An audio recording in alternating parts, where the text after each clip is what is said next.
Oh, les poussettes de dingue! 1200 $! Elles sont toutes vraiment très belles. Vraiment, oui.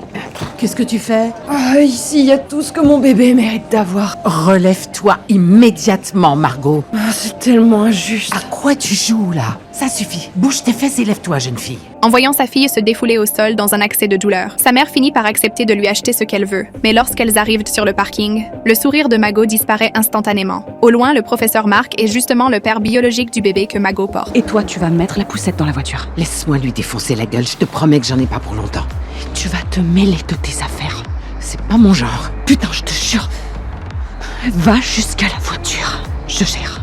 Malgré les protestations de sa mère, Margot S. avance seule pour le confronter. Pour sauver les apparences, Mark fait semblant de rester calme. Il se sert de ses notes de fin d'année comme excuse. Puis, pris de panique, il renvoie rapidement sa famille. Est-ce que tu m'espionnes? Tu crois que je t'espionne?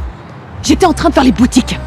Même si j'en ai vraiment pas les moyens. Mais Mark lui dit froidement que la décision la plus responsable qu'il ait jamais prise était de lui conseiller d'avorter. Et le pire dans tout ça, alors que la mère de Margot passe juste à côté en poussant son chariot. Mark se retourne devant Margot et regarde fixement les fesses de sa mère. Ce comportement répugnant détruit complètement Margot. Elle tourne les talons et retourne dans la voiture. Margot finit par craquer complètement. T'avais dit de rester en dehors de ça. Je l'ai fait. Je suis restée en dehors, je vous ai pas regardé, je suis juste allée à la voiture. Si, t'es passé juste à côté de nous! Ok, là c'est clair, t'as envie de te disputer. J'imagine que c'est avec lui, mais comme il est pas là, tu te venges sur moi, hein? Oui, je lui en veux à lui.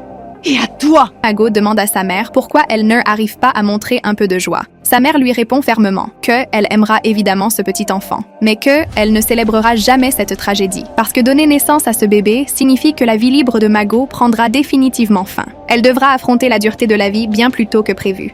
Je suis pas détruite.